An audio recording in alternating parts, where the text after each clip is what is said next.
Welcome to CCRPG, where we open our virtual table and play games with some good friends. I'm Bob, and I'll be running Lancer.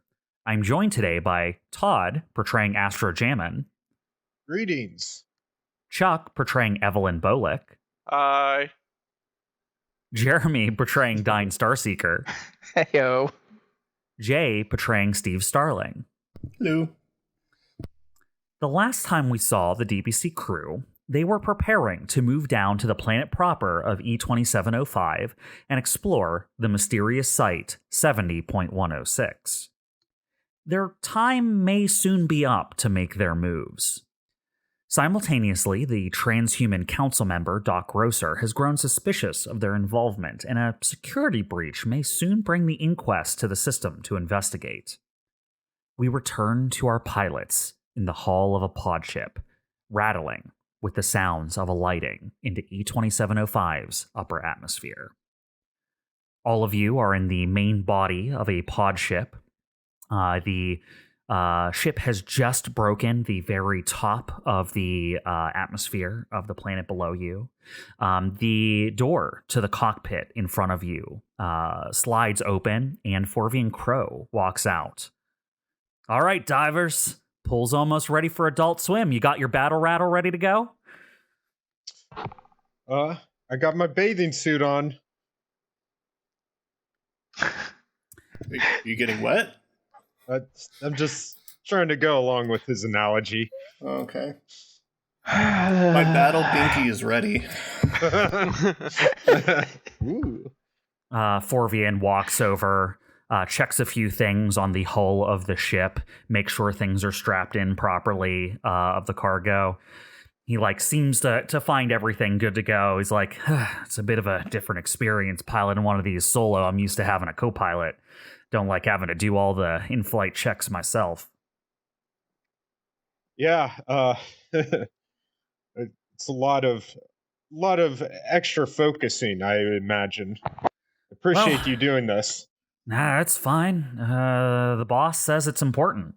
Speaking of the boss, he fishes around in his jacket pocket, and from the inside, got some info for you from the boss. Here, he hands Astro a sheaf of paper. Oh, thank you. Paper, old school, very old school. Well, I mean, she sent me a message, and I just kind of jotted it down. We were in re-entry. I didn't have time to route it back to you. Also, she really shouldn't have any conversations with you right now, from what I understand. So That's very he shrugs true. at you. I'll look at the paper, read it. On the paper is a note from Ethic that says, we have information that states a inquest agent has arrived on E2705. They have arrived with a few investigators and are requesting access to all of our recent logs. Surprisingly, the other council members are doing quite a bit to stymie their efforts. And we've bought ourselves some time, but I don't think we're going to be able to keep them on hold for very long. It is imperative that you return quickly. And Forvian goes, the message is meant to sound like it's for me, but I think she was trying to give you all information. Yeah, understood. Makes sense. Well, yeah, we're on a tight timeline here. So the sooner we get down the surface, the better. All of you feel the hull of the ship lurch slightly. Most of you are probably knocked slightly off balance. Forvian doesn't seem to mind it at all. Yeah, we're coming up to the point soon. I have some coordinates. Maybe y'all want to take a look at the info I'm getting, see about where you're going to be dropping. Looks like we got some structures down below, some mountains, some valleys. Trying to find a good sit-down location for you. Okay, good to know. Apparently the sector was an abandoned city. Do your scans pick up on any interesting structures, or are we not close enough? Well, we're getting closer by the second, so I guess we could pull it up now, and you can tell me what you're looking for. Come on, come up to the cockpit. All right, perfect. All right, Astro, you follow Forvian up to the front of the ship. It is obviously a ship that is meant for multiple crew. There's a pilot seat, a co-pilot seat, and two crew seats right behind that each have their own access to panels. He motions the co-pilot seat, ready for you to take a seat there. He sits down in his. You see him adjust some altimeters and other various devices on the console. You feel the ship sway ever so slightly. Perhaps even the gravity in the pit of your stomach slightly tilt from one side to the other. Yeah, things look pretty smooth. Yeah. What can I do here? Well, he messes with some things on his console, and you see some things light up on yours. He goes, this is what we're getting so far from the readings down below. I don't know if I'd exactly recommend dropping into the city proper. A lot of old infrastructure there. Don't know what is and isn't structurally sound. I mean, I'm pretty good at targeting some pods, but I have to say that if I'm dropping you in a single area, there's all likelihood a couple of you might end up street level and others might go plunging into whatever infrastructure they had below if it's not held up to strictest standards, so to speak. Don't want one of you to figure out how to dig her up from a sewer or something. Yeah, or be in the midst of a tenement building. Yeah, you don't have to convince me. We don't want to pay for property damages either. Probably best idea is to set us down somewhere outside the city. We could decide how to make our approach then. He highlights the city and he pulls it out a little bit to show you kind of the topographical readouts from around the city, and he goes, well, it looks like from when they built this place up, they kind of occupied all the buildable land in between these two mountain ranges here. He points between two large sets of mountains. Seems like there's some inlets and outlets. Imagine whatever kind of transit, trains, highways. I'm not sure what they had back then, but going in and out at these points, he zooms in on like 3 drop points that he's considering around the city. And he goes, we could probably set you alongside whatever these are on the outskirts of the town. Should be an easy way in. I imagine, roads or train lines have to go into the city somehow. So there should be, areas to access from there. They haven't built completely up around these lines.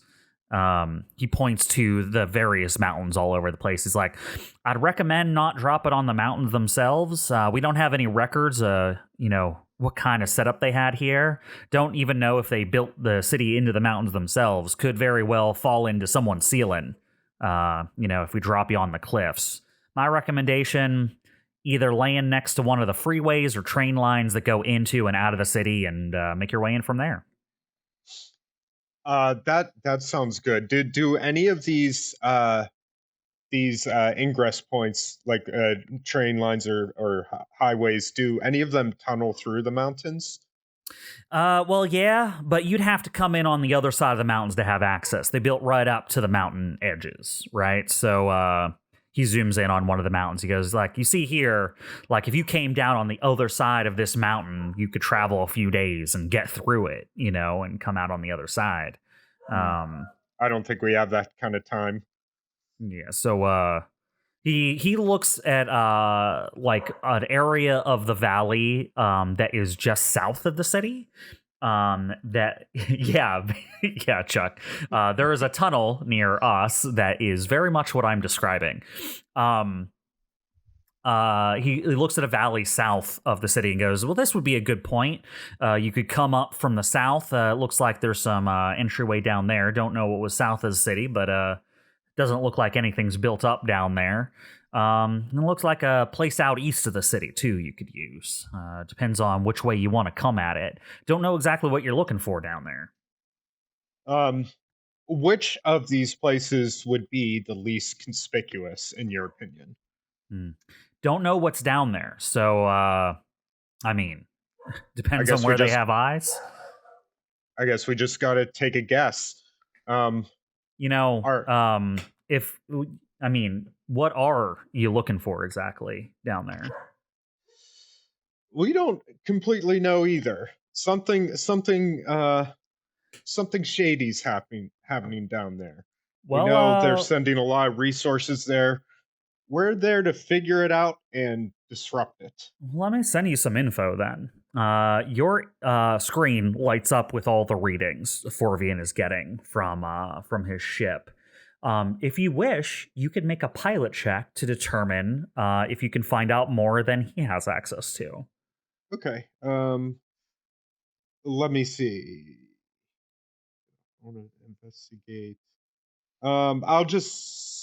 I think I'll just roll a normal d20. I don't think any of my checks really apply. Investigate would take too long. Okay, I rolled a 16. You start sorting through the data, and I would say, Astro, because you have a sense of how to sort some of this information and what you're looking for, you're able to use some information that Ethic had given you prior to the mission about the people who are doing shipping down to the planet and what kinds of stuff where they would need to land, right? Like where they would need to come in and out of the city. Yeah. You do believe it is likely, based on the setup of the city you're seeing, that to be probably on the south end of the city. South end of this city is where I think they would deploy. You think the south end of the city is probably the section of the city they've taken over and have started using based on the data you have. Okay. You think that if you tried to come in from the east, you could do that, but more than likely you would be spotted as you're trying to pick your way through the city. If you wanted to come down hard and fast, the south is probably a better bet. Okay, let's just call in the others just to make sure we're all in agreement. But I think we should probably pick the south ingress. And I'll just radio the others. Hey, can everyone come up to the cockpit? We're just deciding where to drop in.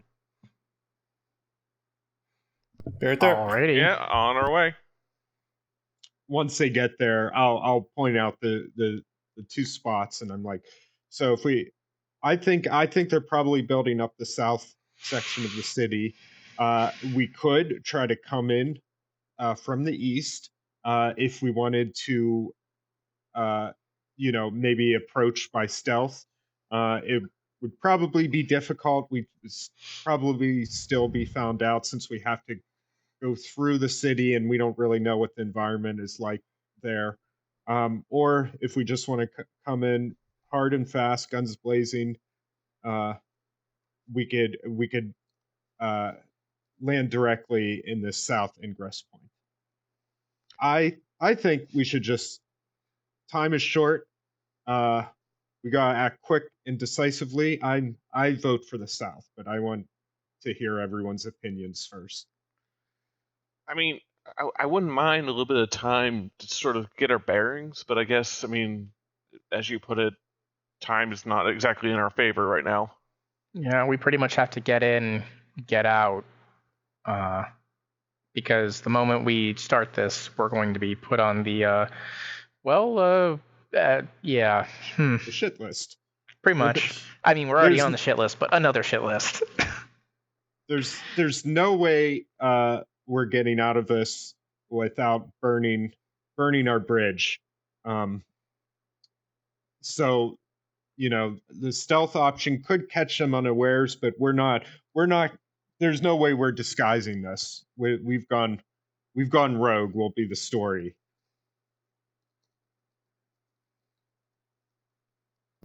If it was me alone, I'd go to the east side almost every time, but with all of us, yeah, I think south's the way to go.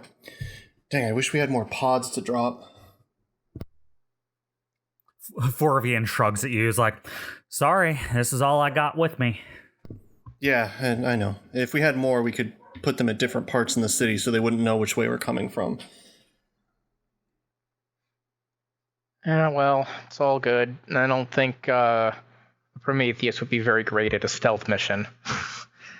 I'm all for going in guns blazing. Well, maybe not guns blazing, but you know what I mean. Yeah, your AI hasn't acted up again in a while? Oh, no. She's calmed down ever since she tried to hack Corsac. Well, that's sort of, I find that a relief. No, like as I say, as she tried to hack Corsac, I look at Astro.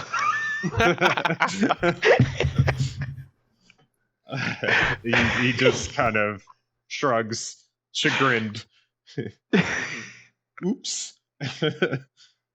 Yeah, oops. All right, so south it is. All right, you got it. He goes into his flight planner, programs some things. He's like, that should get the ship where it needs to go. So things should be all set for the flight plan. I have us set to kind of skip off the atmosphere here. So we should only be in the upper middle part of the atmosphere long enough to get the pods away, and then I'm getting back out of here. So, I mean, probably time to say goodbye. Yep. Thanks again for doing this. Stay safe out there. All right, you're going to have to make this look good. This is the first time I've met you, and probably the last, but I respect you as a pilot, so... We always make things look good. Well, No, we don't. I mean, you have to, like leans in, you have to make it look like you stole the ship. Do you want us to punch you? Like, give you like a black eye so it looks like we strong-armed you, or what? I mean, I don't know if a black eye is enough. Don't hold back. I don't want to get caught up in this shit. Cox gun. What if maybe not that far. What if we just drug you? Nah, you got that? Dyne pulls Dyne, out a syringe. I mean, to be fair, he had it at the ready. He has to fly this thing back too. Well, I have the flight plan thrown up already, and we're going to skip off the atmosphere and just kind of head out into free space for a while. As long as I wake up in time to wrest control back of the vessel and get back home, we're going to report you captured me and stole the ship. I can only confirm that it'll work at knocking you out. He looks at you suspiciously. Can we just, tie him up and shove him in a locker? I'm kind of fine with that. We can still do this black eye. What if he can't get out of his restraints? I think we'll come and get him, right? I mean, I'm sure that's fine. All right. I have to say, you're an awfully good sport about this. Jobs need to get done. Not the first time he's been thrown in a locker, I'm sure. All right. Anyone got any rope? Duct tape? I always got duct tape. I leave this to you guys. I'm going to the mech. Hey, as we let cut us do forward. the dirty work. Yeah. Do you want that black eye? I mean, it'll probably make it look like I resisted. Wait, what was that? Sorry? I mean, it will make it look like I resisted. As I'm down the hallway, I yell, "Scratch at their skin!" Oh, no. I'm getting him to lean forward, because I can't hear him. Oh. Does he lean forward after I say I can't hear him? Probably. Okay, I punch him. All right. Roll a pilot check. Oh, God. What is it? What do we even roll for this? I mean, probably assault, which you don't have. So. So Stay cool? No. no. I think there's Well, actually like a fist one, isn't there? Like a, Yeah, isn't there There like totally is. I don't have it. apply punching fist one. to faces or something like that. yeah, it's a D20 though. Yeah. I'm just gonna roll d20. 17. All right, and slam. He goes sprawling on the floor. He's like, oh fuck. Okay, that'll do. I'll help him up. I'm like, oh, sorry. Sorry, not sorry.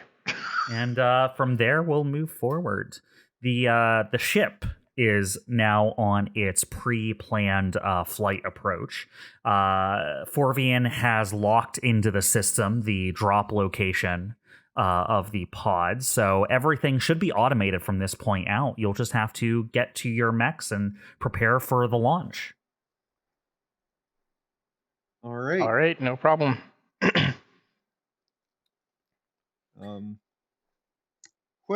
Quick point of order here. Bob, in my character sheet, I have 2 system points that I meant to use for one of my horror system upgrades. It's one of my hacking suites, and I can't figure out how to add it in Foundry. I think you just drag it onto your mech Okay. from Oh, the from the from compendium. the compendium. Okay, got it. Yeah, so it should be under mech items, I believe. Yep. Yeah, mech items like mech system or something like that. Or you could just do a search for it once you open mech items. Perfect. Yeah, that worked. Cool. Yeah. Good. All right. So you all get loaded up in your mechs.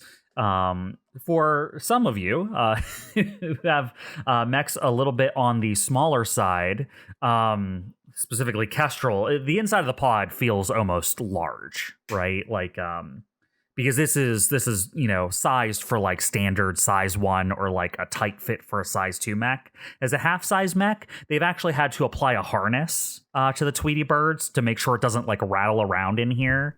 Mhm. So your mech is probably have like those little lock shoes on it that like lock around the feet of your mech to like hold it to the ground, and probably some straps that go out from the side of the wall to the shoulders to make sure it doesn't rattle around too much.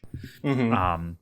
The rest of you have like the normal frame braces you would expect to see within a hangar, like when your mech is in for maintenance. All along the inside of these pods are scaffolding, so that you could like climb up and down and around if you needed to do maintenance on your mechs. These pods can also kind of double as hangars to do maintenance, like in a combat zone and stuff like that, as long as they aren't destroyed. I think I've made this joke once before when using pods, but when they work, they're very effective. If the maintenance isn't kept up on them, sometimes they explode in free fall before they even touch the ground, or explode into 1,000 pieces when they touch the ground. So you're hoping that these are well maintained. But yeah, the ships are loaded up. You hear the kind of rattling of the ship as you get further and further down into the atmosphere to drop height. And once you hit a certain height, a pre-programmed protocol starts to get in place that syncs into all of your mechs. You kind of like sync your mech up to the drop system, and it kind of gives you all displays and loadouts on where you're going. You all get like some tactical info that loads up on your screen, showing you like the terrain below that the ship's targeting. And shortly, the power of the pod around you goes dark, like the spotlights that would normally be on to allow easy sight of your mech or maintenance goes off, and all that displays is like the emergency lighting. So all of your mechs are bathed in kind of red emergency light as the pods go into drop mode. all the braces kind of like tighten, and all the like loose bits of the hangar that are like maybe stretching out into open space and stuff kind of like pull back into the side of the pod and kind of like clamp down so that things aren't rattling around on the inside of the pod as it drops.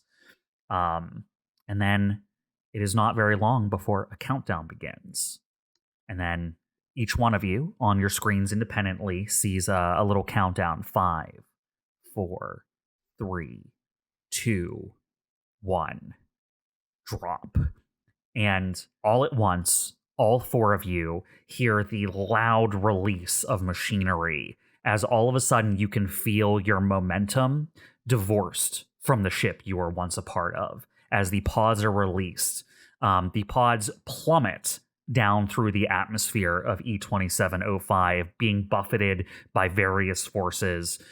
Each one of you feels the rattling of their pod in different ways as various adjustment thrusters on the outside adjust your momentum and heading to try and get you as close as is possible to the drop location. I need each one of you to make me a fortune roll, which is just a d20 divorced from everything else. Oh, great. I rolled a 14. 18. Oh, 13. All of you have no problems with your drop. It goes exactly as planned. You rush down through the atmosphere. The wind rages around you. All of your communication systems and computer systems do get cut off momentarily while the pods are getting rattled around and blown this way and that. But once you fall down through the lower bit of the atmosphere and get into a more terminal velocity, and the pod isn't heating up and overheating for a moment, Steve and Orion, you see the outside of your pods like start to turn red. You can almost see it from the inside, but as the pods slow to a sufficient speed, that abates and the computer systems turn back on as you plummet towards the planet below. This is going to immediately transition us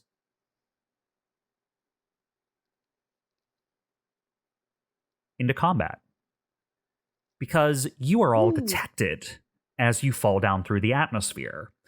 You are right in your concerns.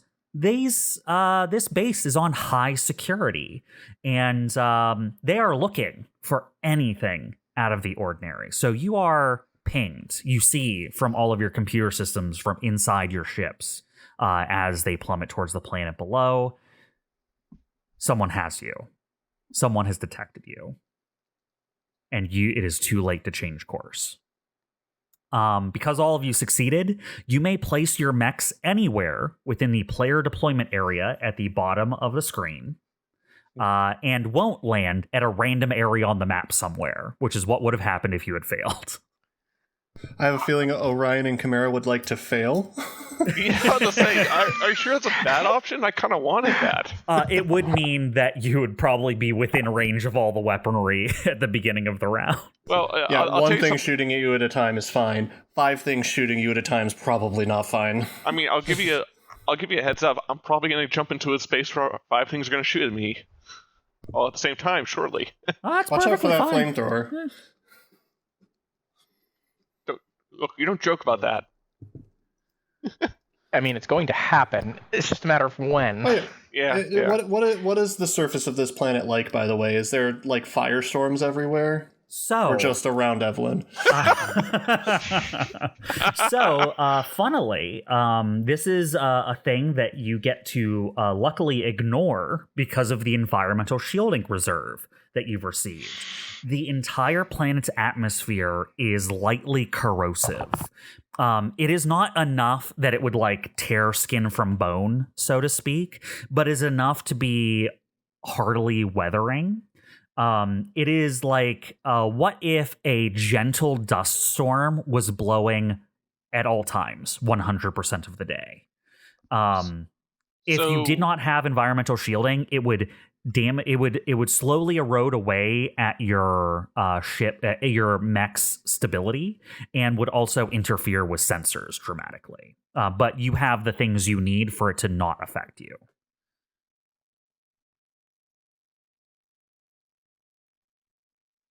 Yes, Okay. you had a Nice. question, Evelene. Okay, so for context, we've been joking around that this is sort of like Pittsburgh. You're describing the smog from the steel mills, aren't you? What if the steel mills were allowed to run until the entire planet stopped being able to support life? I see. That's what happened to this planet. Yeah. Man, It you was guys should literally- really. Yeah, it was literally over extraction. They over extracted this. They over exploited this planet, and it died. You guys should really write like travel brochures for Pittsburgh. You're making me want to go there. I was gonna say you're describing like 70s, 60s era Pittsburgh. Yeah, when screen doors you couldn't look through because they were covered with coal smoke. Yeah. Yeah. Well, yeah, and even I guess it was Pittsburgh up until like probably the 70s or so. All right, well, we're getting shot at, so. Well, yeah, that's important. you're going to be getting shot at. You have the drop on them. You got in here. This is completely a surprise for them. They're not expecting to get attacked. This is a secret facility on a secret planet that is supposed to be well hidden. Yeah, the secret location. Yeah. And now a full lance of combatants has landed on the planet. In front of you, what you see is the edge of a base. I don't have the full thing depicted on the map because the full thing doesn't matter. We'll determine that as you get into it. What you have to deal with right now is the immediate defenses you're going to run into as you approach. You're immediately picked up and can see on your local scanners 2 turrets, as well as 2 what I will call undefined mechs. Usually for all of you, you would know that any common models would show up and at least give you some information on them, right? Like if it is a mech that a bunch of mercenary groups use, right? You might at least get like a model name or something like that, right? These things don't have that. You get some like, I guess, some metadata that they're called glint arm and dust arm, but these are not in production mechs anywhere. You don't know what these are. That is what you detect on the edge of this base. Okay. Interesting. Alrighty. All right. And then with that, we're going to dive right into combat. As you land, your pods explode open. The front door and the 2 front, like imagine directly in front of you, and then front left and front right of you. All 3 of those doors slam down, creating exit ramps from the pod directly in front of you. And in front of you, you see this open valley in between a couple of mountain ranges going up into the south end of the city. Okay. Speed. I might want to start. 'Cause I possibly I have a feeling we're all going the same direction here, but go for it. offer some intelligence right off the bat. What's my speed? Why can't I remember that? Mech stats. Speed 6. Okay. And let me just see something. That okay. Okay, so I'm going to activate my simulacrum from my Kubrick and HP. So let's just say for certain you're starting. You're activating first. Oh yeah, does Okay. anyone mind if I activate first? Go right Based ahead. on your guys' movement, I've moved, so if you want to take my spot, you can. But yeah, you can go first. Okay, I will. Right. I will take your spot. Because on my side, on the GM side, there's a combat tracker I can use, and I actually like click an activate button next to you when you start your turn. So I'm activating comments. Hey, wait, why do their 2 mechs have 2 activates? Good question. Oh, wait, hold on. I didn't sign up for this. Yeah. Yes, you did. One for the mech and one for the arm. All right. So I'm going to use my Athena class NHP simulacrum, I'm going to say, Kubrick, set the scene for me. And I can do this within range 50, so very far. Let's see. And it's a burst 3 area. So I can put down a burst 3. Where do you want the center of your burst 3 to be? On this hex that I'm pinging. That's what a burst 3 would look like. Perfect. So I'm like, put it on the gate. I tell Kubrick.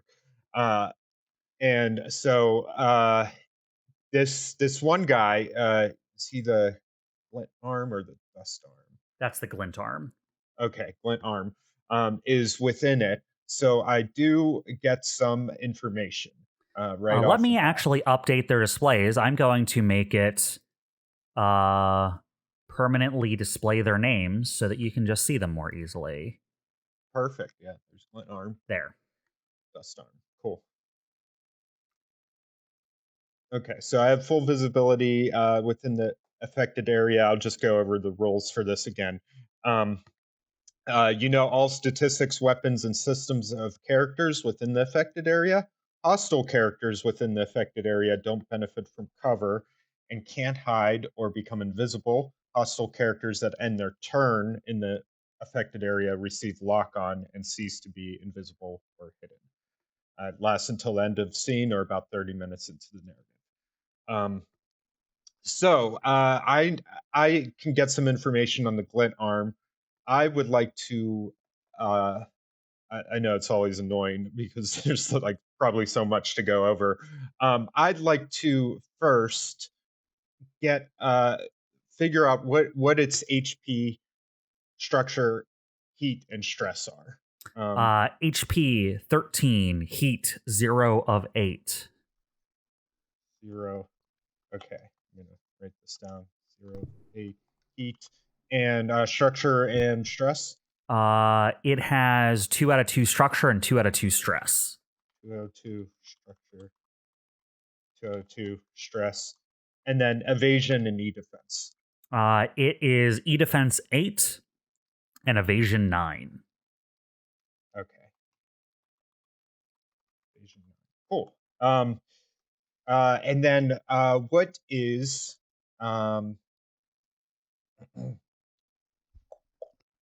what weapons does it have? It has a thermal lance.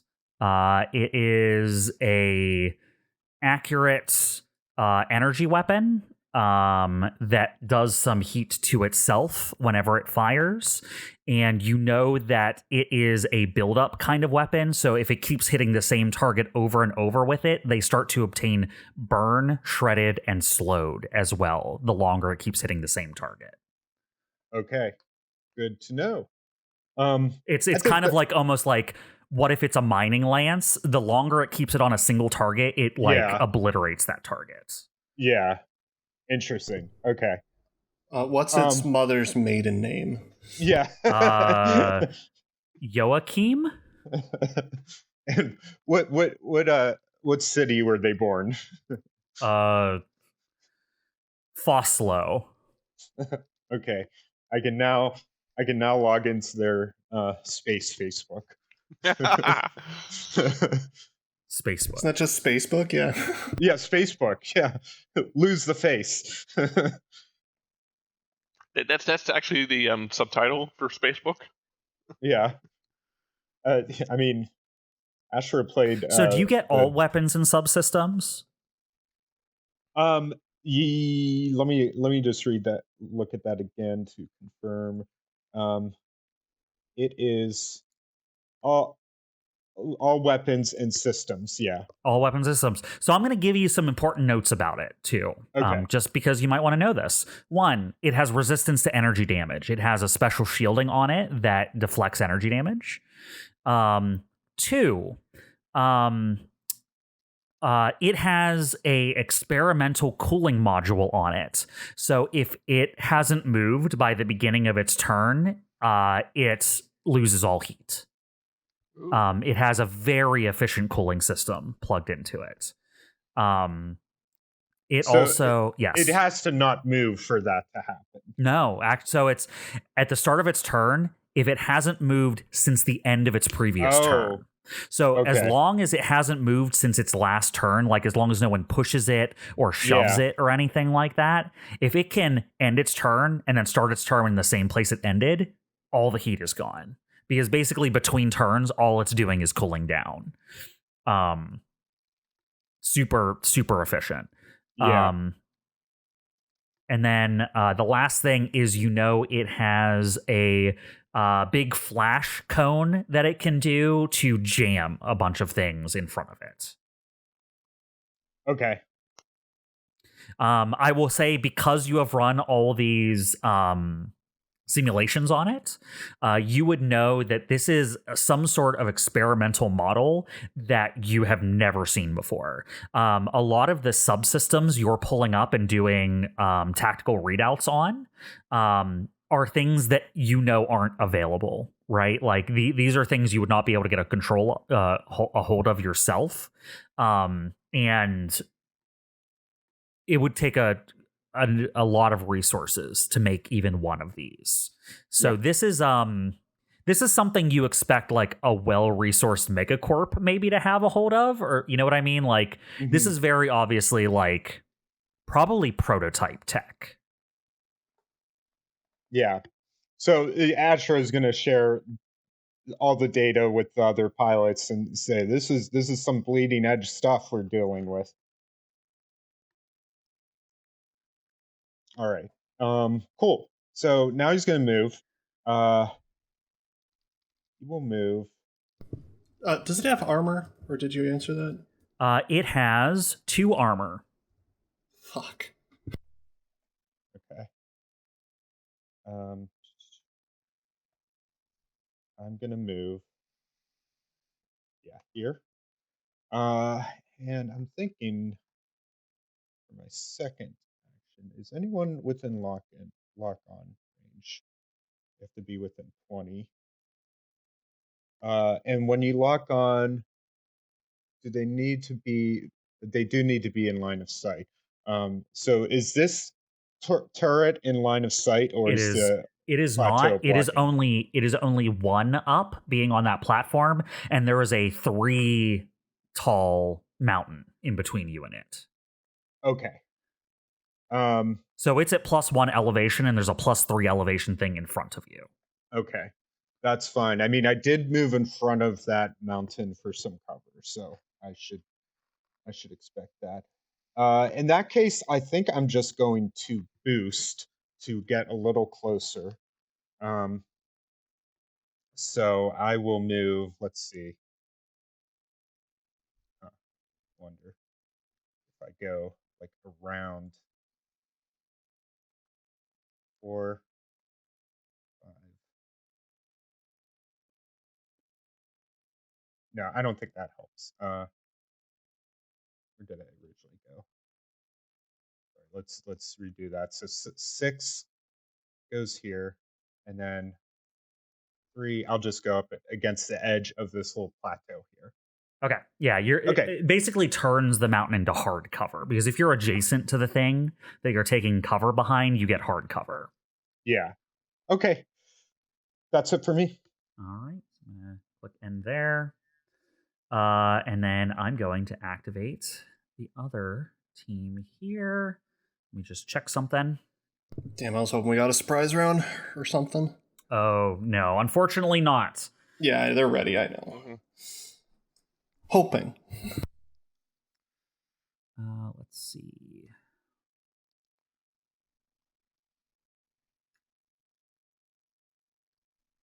You are pretty far away from them still.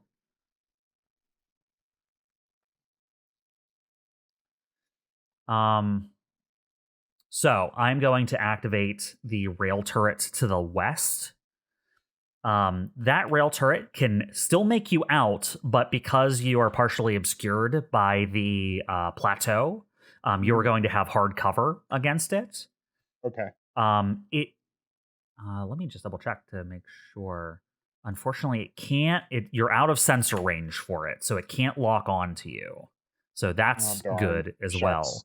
But you are within range of its Raptor plasma rifle. That's fun. Do your worst. As you get close, Comet, you take kind of cover behind a little outjutting of terrain in front of you, and immediately the turrets are upon you. The first roll is going to be hard cover. I'll just click that on here. And do you have any other things to add to it? You're not invisible, are you? No, I'm not invisible. That's only if I don't move during my turn. All right, here it goes. Miss. 9 versus your evasion. Because it is tier 2, it gets to do that again. Aw. So hard cover. Roll. Hit. Aw. The plasma rifle blasts through some not particularly sturdy bits of that mountain as you notice some rocks tumble down the hill in front of you as it blazes past part of your mech, dealing 7 energy damage to you. That does some damage. Okay. That takes me down to 6 HP. All right, and that is the rail turret's turn. Back to your side. Oops. I can go next if no one else has a desire to do something first. You do you, boo. Ooh. Mine's simple. Chimera's gonna wobble out of the dropship because Evelyn still hates dropships. It hasn't gotten over it yet. And she's just going to boost and run, boost, and Ferris Slash behind the same mountain that Comet is behind. So let's see. I forget. You can see the measuring tool, right? Yeah. Okay. So that's 5, another 5. And remember, you can click. Like you can measure out to 5 and then click and then measure out from there. So you can do kind of like turns and stuff. Like a right click? No, like left click. Oh. Once you've held control down, you don't have to keep the mouse click going. Like once you drag out with left click, you can let go of left click. And then every time you click after that, you set a waypoint. Yeah. How do you control is what keeps the line going. How do you exit control out? When you first click. Yeah. You got it. Yeah, you got it now. And then you can space to move the whole thing at once if you want to. Okay. So I just do that dash. All right. So it was the 3s from the Ferris Lash? Yes. Oh my god, you're going nuts down there. I like seeing KESTRAL playing with the measure tool. All right. So, CHIMERA, lunging into combat, you run, and then I assume like throw out the lash and have it drag your mech forward? Yeah, I pull with the rest of those last few hexes. Nice. I believe I could probably go further, but this seems like the best place to set up for the next round of attack, where I should be able to reach the turret next turn. Let me Yeah, absolutely. So that's you. That's all of your stuff, right? Yep. All right. Before I pick who goes next, I need to check a measurement here real quick. Measure.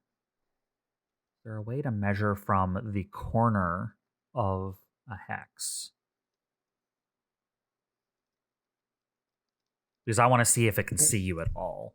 Because if the turret can see you at all, it can still target you even if you have hard cover. It looks like it can see your right side. You know what I mean? Yeah. If I was to draw a line from like its corner to your corner, I think it can still target you. Do you agree with that? I think you're right. Yeah. Now I do have soft cover just from Well, you have hard cover from being blocked by a thing. Oh, that's right. That is Trump. Better than soft cover. Yeah. Never mind. Yep. All right. Then I am going to activate the other rail turret. The rail turret to the east is going to target you, CHIMERA, as you approach, and also get behind that little jutting of terrain. You are within 11 of it, which is nice. So the first thing, it is nice. I'd say it's nice at least. The first thing it's going to do is it is going to lock onto you. Because you are now within sensor ranges of it. And then it is going to do something that ignores cover out to 15 squares. So it is going to target you with Nova missiles. As you see the sides of this laser turret, 2 pods like pull out of the side like racks, and missiles inside just fire out and over and around the mountain on top of you. So this is Consume, Lock On, and Seeking.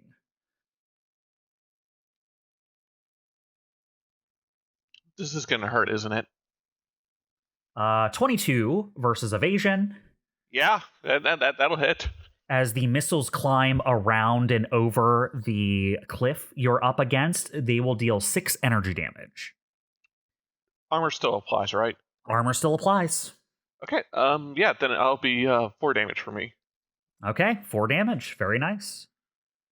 That is that rail turret's turn. Orion or Kestrel? Makes no difference to me. You can if you want. It doesn't matter to me. I can only move 6 spaces. All right, then I will go. I will move and boost here. Whee! Hide is a quick action, right? Just to hide. I believe it is. All right, and then I will hide with my other quick action. Let us go as a little team here. Let's go to Action Economy and remember how hide works. Hide. It says, obscure your position of your mech in order to reposition, avoid incoming fire, repair, or ambush. To hide, you must not be engaged. Check. You must be outside any enemy's line of sight. Obscured by sufficient cover or invisible. I would say that's probably true because you have hard cover from everything currently. I am invisible as well. Oh, you're invisible as well, so that won't even matter. And you do have hard cover between you and all 4 of your enemies. Yeah. So that would count. I lose my invisibility at the end of the round. It is for the duration of my turn, but I assume with the hard cover and the invisibility on the turn, you'll be able to keep the hidden and stuff. Yep. Yeah, okay. If you hide while meeting these criteria, you gain the hidden status. Go ahead and apply hidden to your mech. Okie dokie. Oh god, I have to scroll in. 1 second. Hard cover is sufficient to hide as long as it is enough to totally conceal you. You are small. That is a mountain. I would say it is large enough to totally conceal you. Yeah. The exact location of you cannot be identified, and you cannot be targeted directly. You can still be hit by area effects. Mm-hmm. NPCs have an approximate knowledge of your location and can flush you out with area attacks. And even if I'm invisible on my turn when I move there? I mean, if it is, I do. It's fine. Because it's a sensors thing, right? Yeah, remember, invisible is just mischance. Sure. Hidden is actually better than invisible in that way, in terms of narratively not knowing where you are. So hard to wrap my head around that sometimes. Yeah. Because despite being not available on optical sensors, people still have an idea of where you are on the map. Put off heat and such. Right, exactly. The thing I was looking for is there's a rule for finding you. There's a thing. Yeah, there's a search action, there's a scan, right? Is it scan or something? Yeah, search.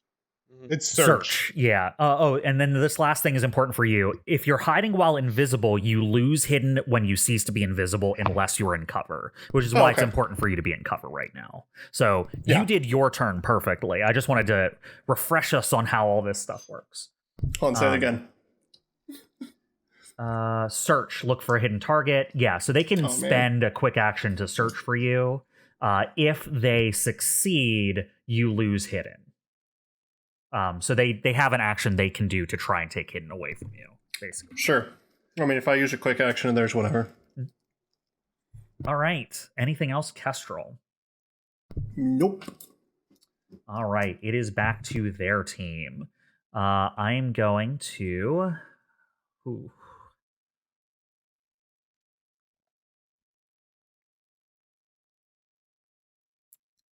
I think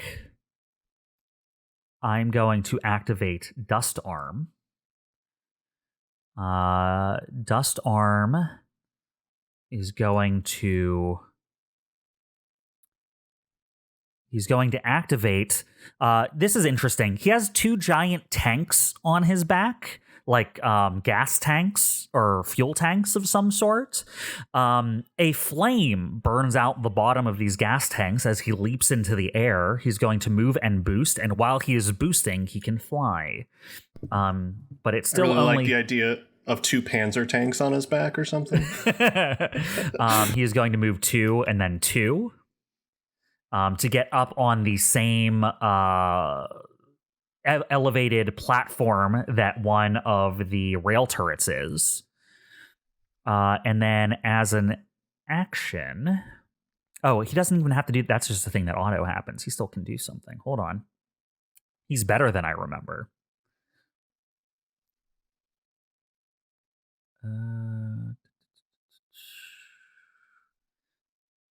That... Yep. Uh-huh.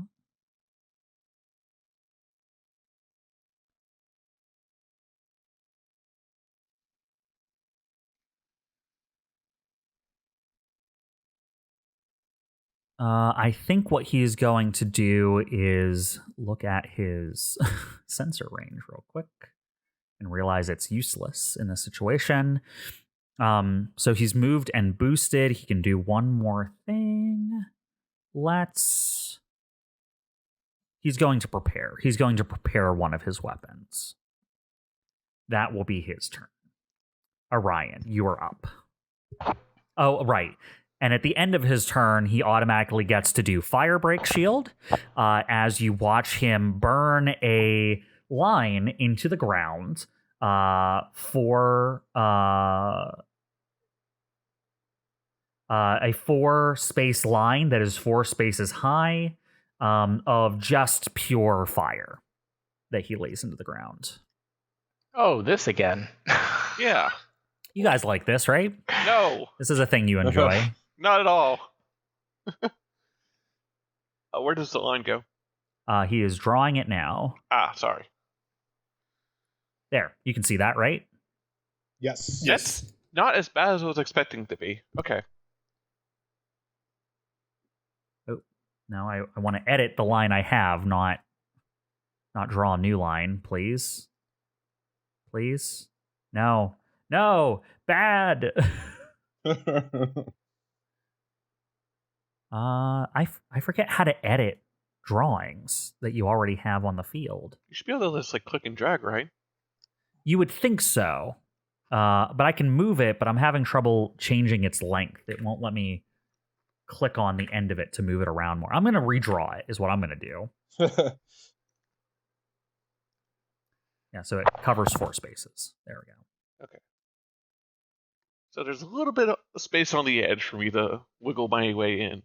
Well, actually, no. I think that means it's Orion's turn, right? Yep. All right, so let's see here. It's going to take me 9 in order to get to where I want to be. So we're going to move, boost, overcharge, and boost.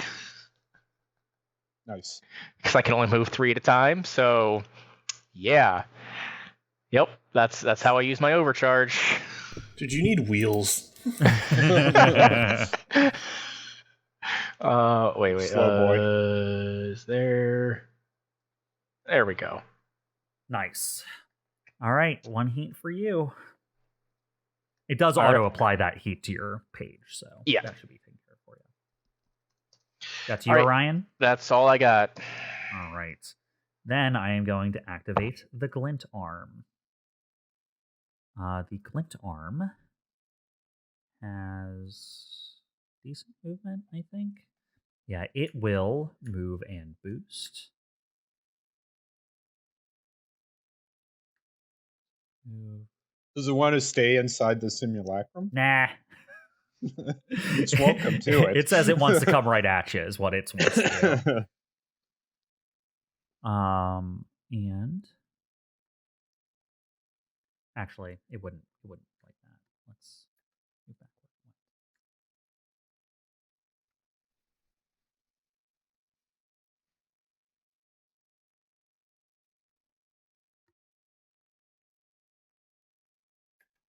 Would do this. Great. Don't draw a line to me, I'll draw a line to you.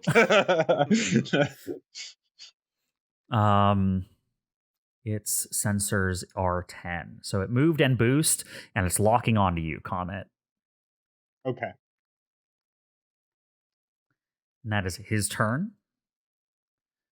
I am going to immediately activate him again for his second turn this round. He'll move 4. And Guys, I'm not supposed to be the tank. I mean, you're the one who decided to stand there. I thought it was relatively safe. he's going to move 4 and then 4. He's going to immediately come right at you. Now he has a direct line of sight on you, so you don't have hard cover against him. Right. Since there's nothing between the two of you. You're both on the same side now. Not of the war, of the cover. Yeah, I'm the same.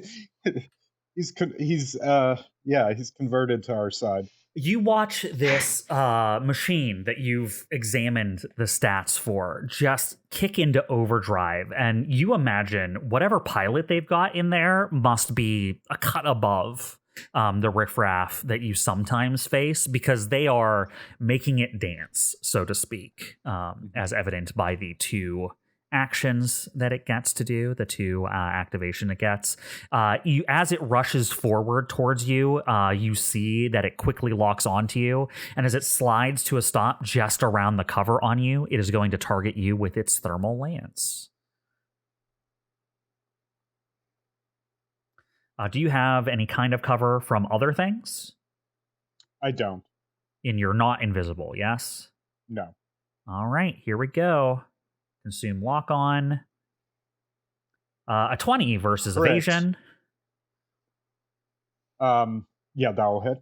All right, that will do 8 energy damage, and it applies 4 heat to him. Okay, well, I'm structured. That didn't take long. Damn. Do you want to brace? Or does that not matter? Or What does brace do again? It messes up your next turn in exchange for taking less damage from an attack. yeah, half damage, right? Or he doesn't get shredded from the first hit, right? No, he would have to hit you at least twice to start shredding you and doing burn. Yeah, it's like you get like a single quick action, I think, on your next turn. Is that right? I have the brace pulled up right here.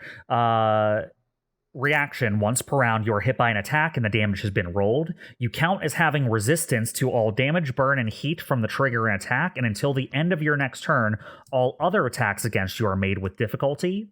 Due to the stress of breaking, you cannot take any more reactions until the end of your next turn, and on that turn, you can only take 1 quick action, cannot overcharge, move normally, or take full actions or free actions. So basically, your next turn is a single quick action with nothing else.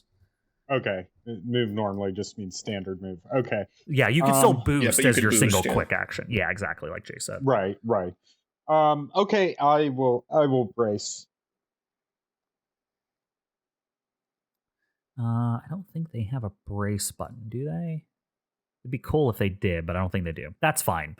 So you get resistance to the attack. So you would have only taken 4 energy damage, so go ahead and give 4 HP back to yourself. Okay. So that'll take me down to 2 HP. All right. So you're at 2 HP, and all future attacks against you this round will have difficulty. That is, I think, the Glintarm's turn. He did move, boost, thermal lance. And that is only when focus down activates. So that is him. We will get the Dust Arm one more time this round. Dust Arm activates. You will see at the beginning of his turn,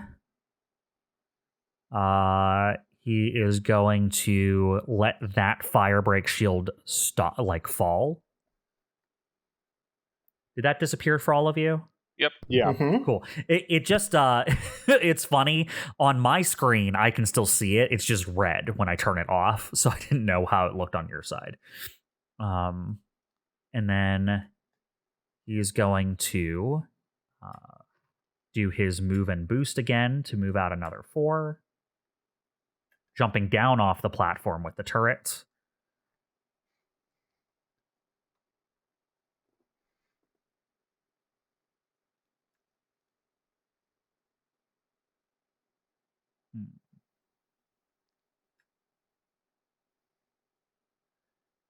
See how close he is to things.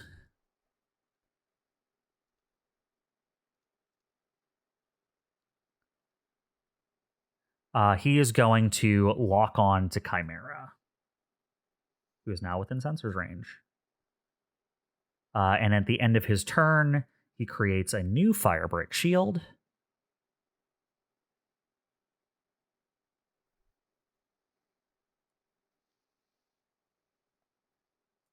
Let me go ahead and just draw a new one.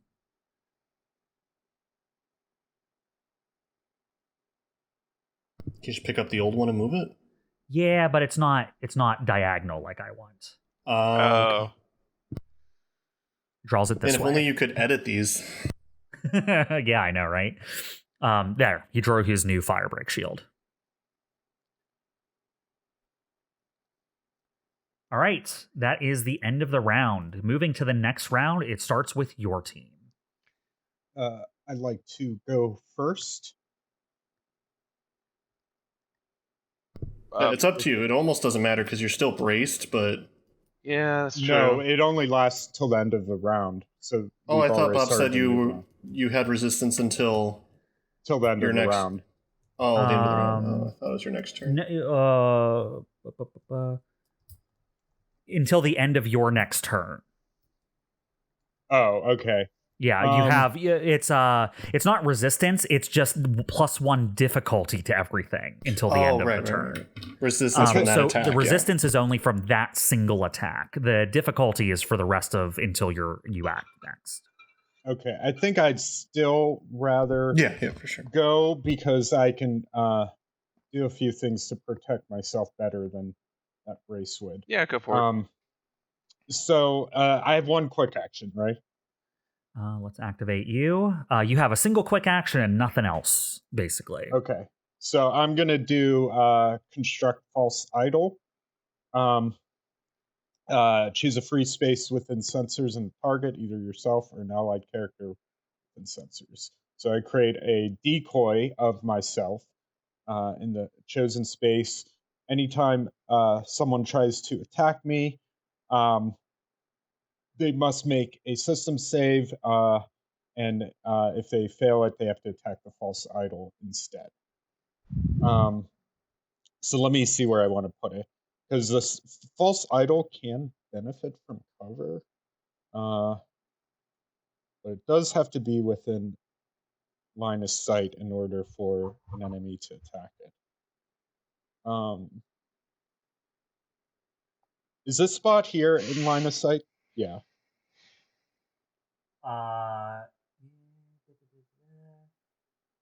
It doesn't say you need line of sight on where you're making it, does it? No, but the enemy needs line of sight. No, I know what you're talking about. I just want to make sure that you can put it on the other side of the mountain from me. Oh yeah, it's just within sensors. Okay, cool. Yeah, I mean, he would be able to see it, so it would be line of sight. Yep. I'm gonna put the false idol there. All right. What I'm gonna do is I'm just gonna duplicate your token and make an evil version of your token. My evil twin.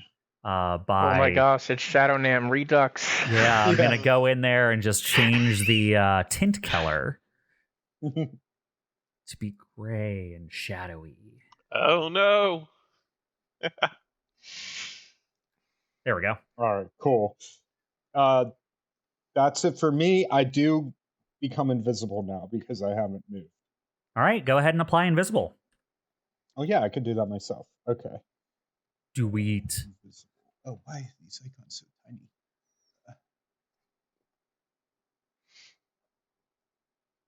I'll find it. You can end my turn. All right. At the end of that turn, unfortunately it applies to both of your. I'm going to have to make you a new token in the future that's not linked to your character sheet. Yeah, that can be your thing. What I'm going to do right now is I'm going to go into that token and unlink it from your actor data. So your shadow one is no longer linked to your actor data and will have its own. Okay. stuff. So I think I can now take invisible off of it. Yeah, and it won't affect you. And I still have it. We'll make you one that you can play with later. All right, you are invisible. Back to their side. The glint arm thinks he has you where he wants you, so I'm going to go ahead and activate him right now because he likes to capitalize on an advantage. Mm-hmm. So let me read your false idol again to make sure I understand how it works. So if he wants to attack you, before attempting to take any hostile attacks against you, that's what he wants to do. He's in line of sight of the false idol. Yes, he is. He needs to make a system save. You got it. I can do that. Let's see. Please fail. Please fail.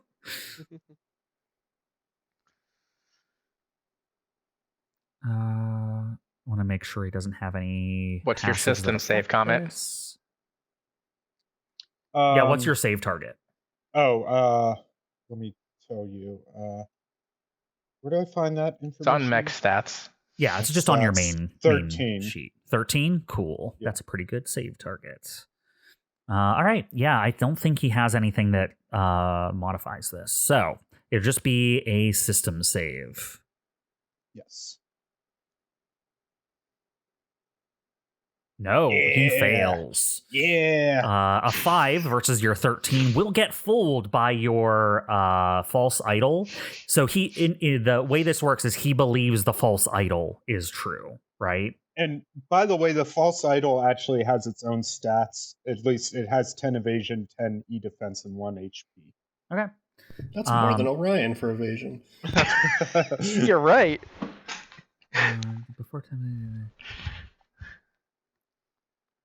So the part of this that's confusing me is if he was gonna shoot you, he would shoot you from where he's standing. But if he believes the other one is real, he would move before shooting it. Does that make sense?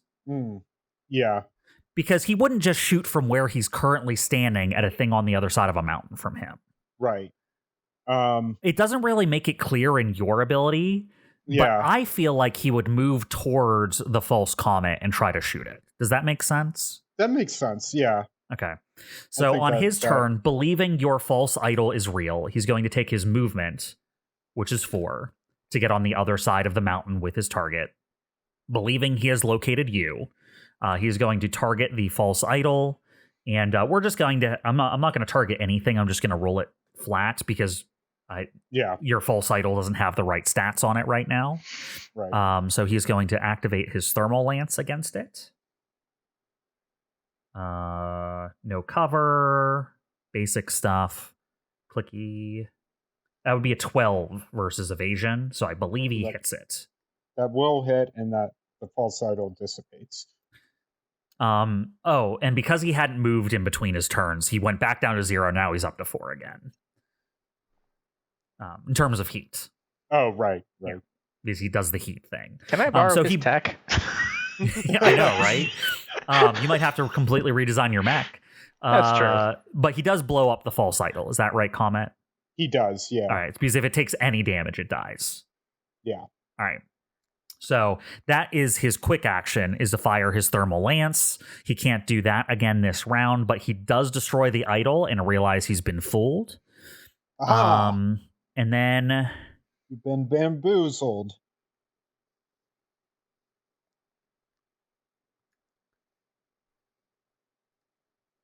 And he's out of range of you for the other thing he wants to do. So you've really successfully fuzzled him, like bad. Yeah, that worked out great. You goozled him great. You needed to be within 5 for the other thing he wanted to do. So I'm just going to end his... Oh, no, he can still lock on to someone. Who's he going to lock on to? Orion, you haven't gotten any love yet. He's going to lock on to you. Oh, how precious. He's like, I don't know what that guy back there is doing, but he's suspicious. That's Glintarm's turn. This entire fight, you are hearing the blasts and explosions and the fire. It is radio silent, maybe even more so than you guys are used to, because normally you're getting radio comms from Jessica as she's giving you information on what's going on the battlefield. everything that's happening right now is only what you can evaluate about what's happening on the field. Because if you remember, you all sent the DBC to be somewhere else right now to sell the illusion that took the transmitter, what's the word again? Transponder, to take the transponder somewhere else so they wouldn't know you were here.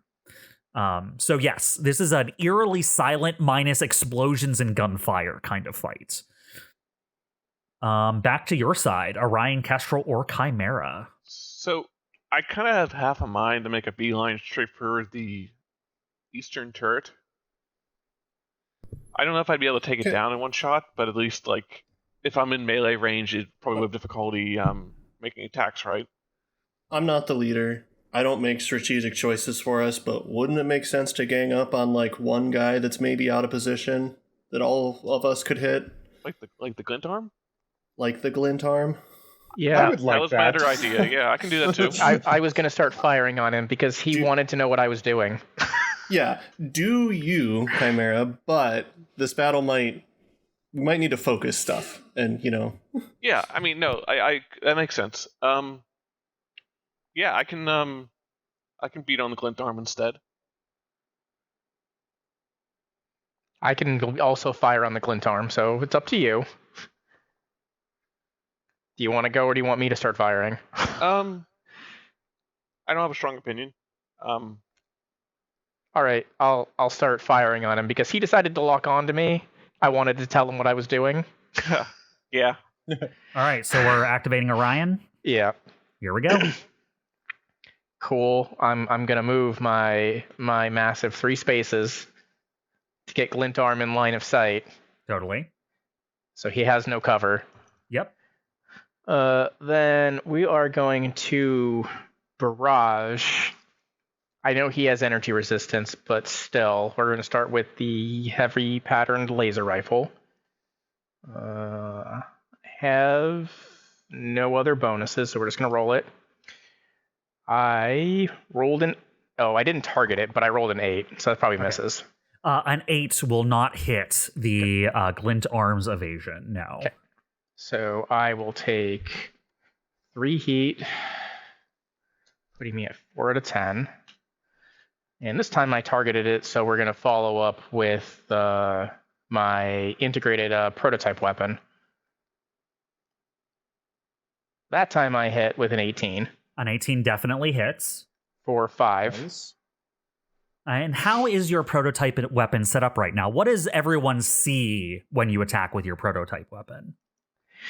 Like, so over my right shoulder is the massive ZF4, but over my left shoulder is a much smaller, much more sleek looking gun that is both smart and accurate and is controlled by Artemis specifically. That's As terrifying. Artemis zooms in on the target and blasts a targeted strike against it. Unfortunately, from the ablative shielding the enemy has, he will gain resistance. It's Roundup and Lancer, right? Yes. I think it is. Yeah, it's Roundup. So this will do 3 damage to it. Yeah, it's Roundup because otherwise we could potentially reduce damage to 0, which doesn't really isn't supposed to happen in Lancer. Right. Yeah, I just always have to realign my brain. Yeah. So yeah, you've definitely blasted it. You watch as the sleek, shiny angles of this experimental blast mech kind of like redirect some of the blast away from critical parts on the mech. But you definitely know you put enough energy on target to melt a bit of it. Cool. All right, so we're gonna follow up. We are going to overcharge again. Where is that button? Okay. Fun button. Okay, so that's +1 heat. I am now in the danger zone.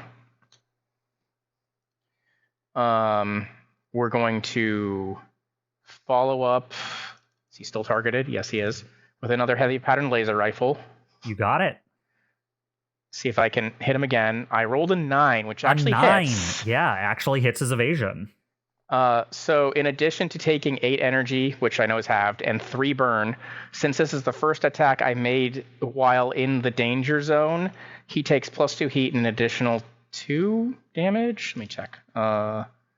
It is... Yes. No, an additional 1d6 energy damage, so we'll see.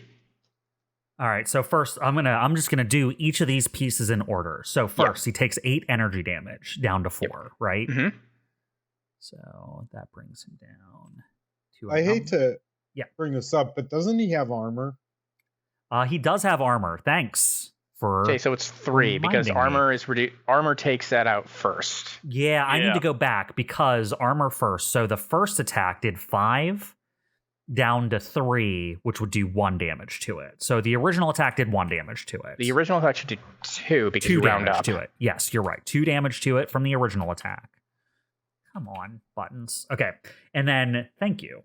The second attack first will deal. So what's the damage portion first? Because that's what gets affected by armor. So It's 8 damage- energy. So it's 8 energy plus 3 burn plus a 1d6 energy. So no, just the energy because burn goes through armor. I just need to know the total energy. 8 plus 5, so 13. So 13 minus 2 is 12 is 11. Half of that is 6. Yep. Okay. So he'll take 6 energy damage from the laser rifle, right? Yep. All right. All right. And then how much burn does he take? 3. 3. Okay, so 3. That 3 burn goes through all of the other stuff. Goes through armor, goes through resistance because he doesn't have resistance to burn. So he is not quite structured yet, but he is burning. By Very my close to structured. calculations, he's at 3 HP. 2. 2? Okay. Yes. Oh. All right. And then I took 3 heat from that, so I'm up to 8 out of 10. I feel fine giving that to you because you found out his HP from your thing on him. That's how his... He also takes 2 heat, but since he didn't... unless we move him, that doesn't really matter. Well, but yes, he does take 2 heat. he had 4 heat from his turn. Now he's up to 6 heat. You're getting him closer and closer to hitting his heat cap. If you can get his heat to his heat cap before his turn starts, that will overheat him. I know. Okay. It just depends on who moves next. Sure. His heat is 8, so yeah, he only needs 2 more. That's all I got. All right, that was a very productive turn. He is looking off balance. To rectify that, I'm going to activate him immediately to reduce his heat down to 0 again. I mean, I figured as much. Yeah. I mean, but you did force him to do that, or else he was in danger. So, he's going to move 4, I think. He's definitely moving. He's going to advance on Comet and Orion. The first thing he's going to do is, as he rounds the little hill here, he's going to do that flash lens thing you found out about Comet. Mm-hmm. That is a cone 5 from him. Bam. Which will target the 2 of you. Does my invisible come into play here? I can't This is an remember area. for And remember, effects. he knows where you are. Invisible will just affect his mischance. Yeah, okay. You didn't hide. Yeah, how could you miss that up, Todd? So that is against the 2 of you. I am going to need both of you to make a system save or become jammed until the start of his next turn. It's been a while, I think. Hold on one sec. Okay, system save. Okay, that's engineering. Okay. It is... Oh, there it is.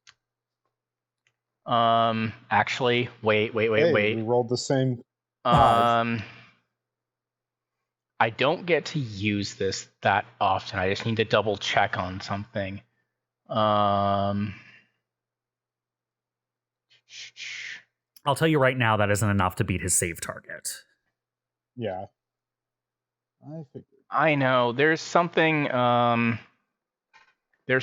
Enlightened class NHP. I think it lets me reroll a failed save. Let me double check. Yeah. Because I don't get to use it that often. What is it under? Is it? It's not.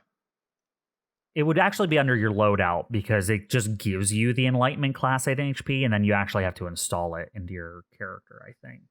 Oh, that's probably why. Yeah, it's not I was in looking the at the talent. Yeah, it should be in equipment or something. Right, so... Enlightenment class NHP. It's up at the top there. Once per round, with the assistance of your NHP, you may reroll any mech skill check or save. You must keep the new result, even if it's worse. So as you fail here, Artemis tries to butt in to help out here. Yeah. So you just get to reroll your save if you're activating it. 12. Nice. So that is the save target.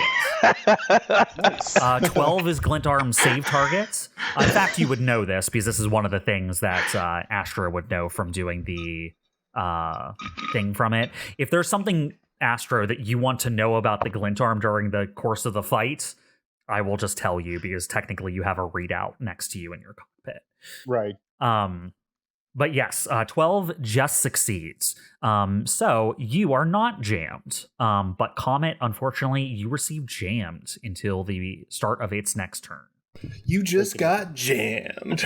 Astro jammed, got jammed.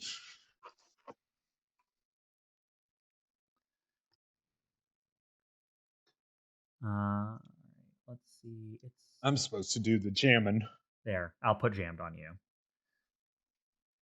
All right, and then wish I had this next to me before, but I'll just open it now so we can all remember jammed. It's really bad, I remember.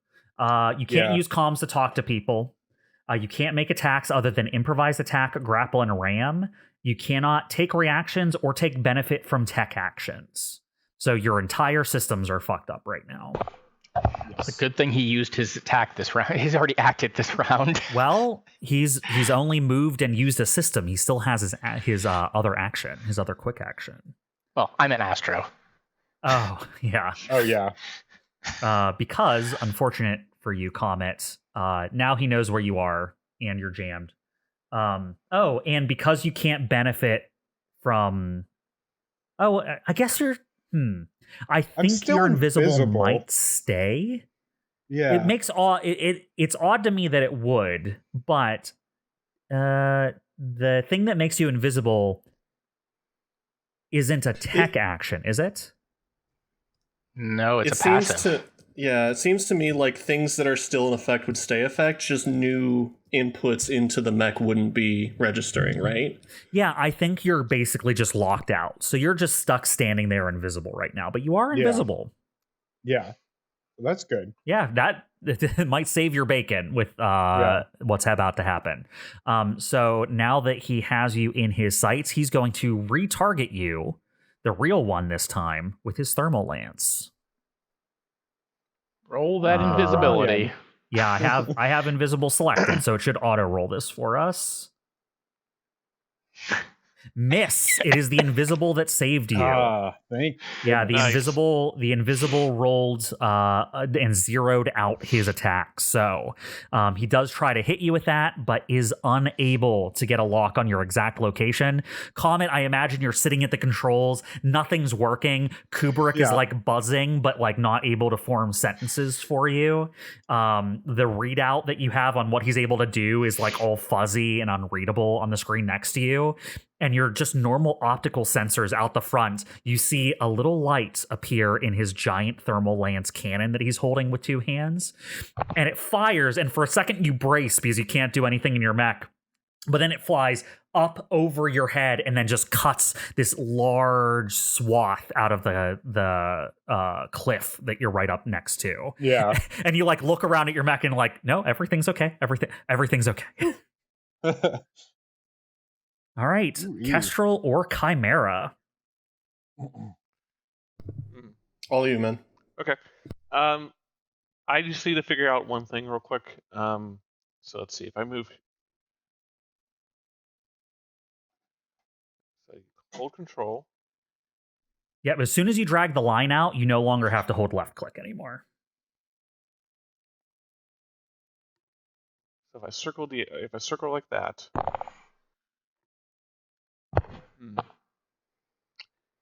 Okay, if I pull him, I will be pulling him toward everyone else. I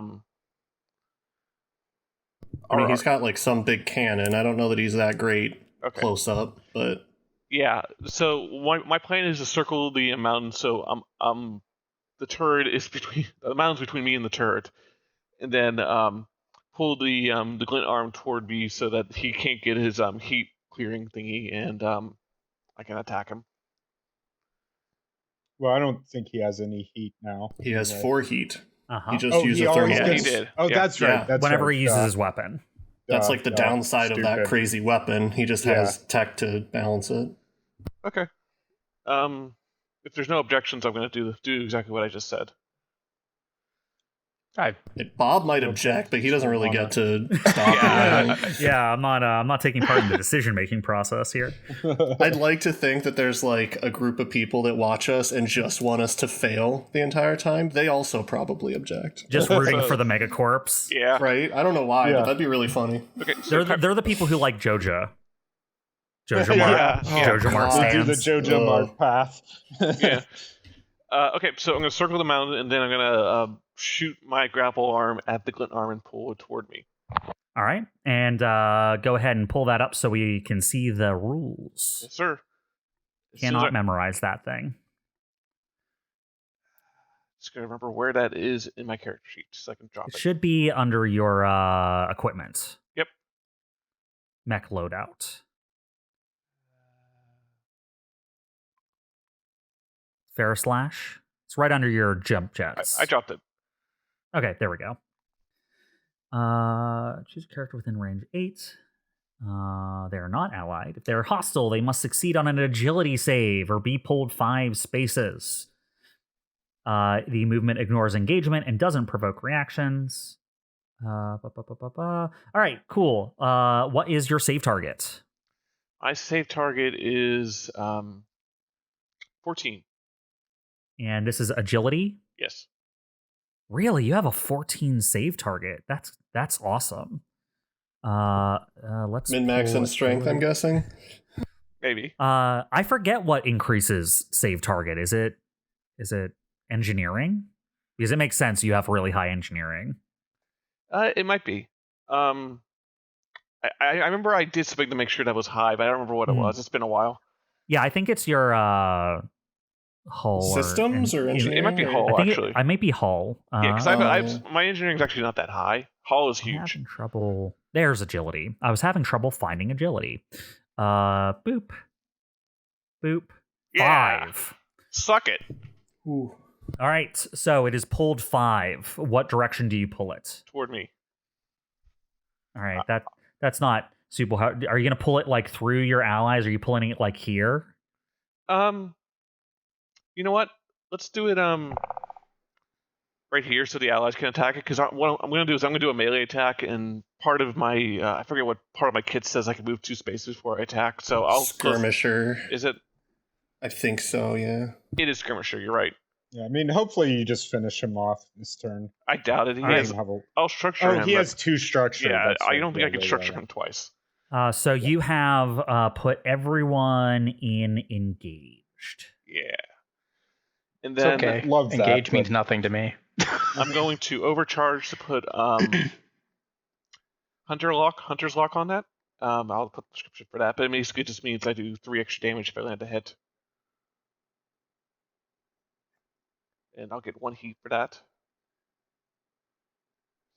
Oh, are you that's an overcharge thing you're doing? Yes. Cool beans. And then I'm going to attack him. Awesome. And I'm just gonna use my BMAX on that on him. Melee attack. Target each round with 3 bonus damage. Nice. So your current target is destroyed or the scene ends. You have decided the Clint arm must die. That's cool. Is that Hunter Lock a system or something? I believe so. That's interesting. Pegasus? Yeah, Pegasus. Yeah. I think it was a good combination for my melee type strategy. Well, it's range or melee for first hit, so it's pretty cool. Okay, I have advantage because first attack of the round. Let's hope it does a thing. 11. 11 will hit its evasion. So I move forward. I dash forward as part of that attack. So move up to his face as soon as I can. How much There we does Skirmisher let you move? 2. 2. Okay. Yeah. And then I just chop him. All right. That will do 8 damage, structuring him. Woohoo! Let me find the structure button. And I get a Blade Master dice for that. The NPC sheet might not have a structure button on it. I'll have to just go roll it manually. Yeah, it does Because not. NPCs shouldn't have structure, Bob. Well, this one does. All right, I'll just pull up the reference page here. My ComCon hates me because I have too many LCSs installed, and it keeps telling me I'm over the limit. All right, structure damage. Roll a d6.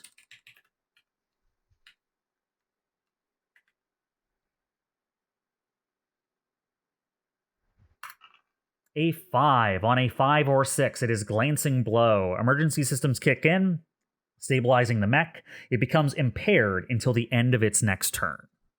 Ooh. I like that. Good. But that's me. I've done everything that I can do. All right. Actually- It has taken a decisive blow, Chimera, as you charge in with your beam axe and level it into the creature.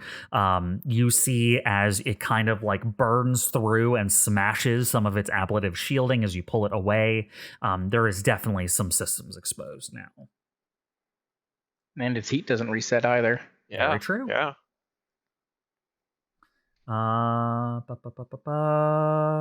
So that was Chimera. You activated and you're done? Yes. Okay, back to their side. Let's see. That turret up there has 3 very viable targets. That is very true. I need to Unfortunately. see range of everything. Oh, cool. I Sweet. told you, 3 very viable targets. Or if it's having a bad day. I just want to remember how engaged affects people shooting into engaged. +1 difficulty. Oh, if they're at range shooting into engage, it doesn't matter. Yeah, it doesn't seem like it. Characters that become, it's shooting out of engaged sucks. Shooting into engaged is fine. Yeah. All right, I'm going to activate one of these turrets. Which one? Let's see. Let's see which one we want to activate here. Dust Arm set up a protective barrier. He's like, where did everybody go? I want to play.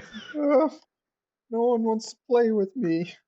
I think who has a better thing they can do? Oh, all of you are okay. I'm going to activate the closer one because it has more targets, or more things it can pull off. All right, so the rail turret to the east is going to activate. I believe Chimera has lock on. Yes. I don't think so. Not Yeah. the Yeah, you do. Oh, I They do. locked onto you a while ago. yeah. Oh yeah, I do have the icon. I forgot about it. Okay. Dust Arm did that. Yeah.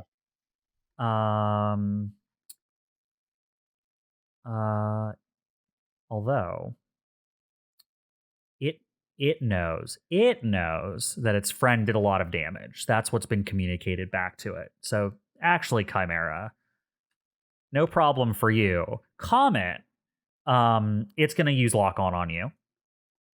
Okay. I am invisible and have hard cover, right? You would have hard cover if it wasn't using a seeking weapon. Okay. Because it's shooting through a mountain anyway. Needed to use seeking regardless. So it is locked onto you, and it is going to do the thing again where the racks come out of the side, and a bevy of Nova missiles are going to fly at you. Oh.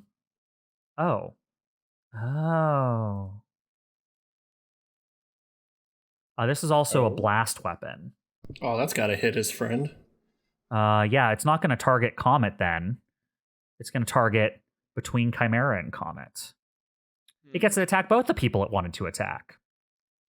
It's going to drop a hailstorm of missiles on Chimera and Comet.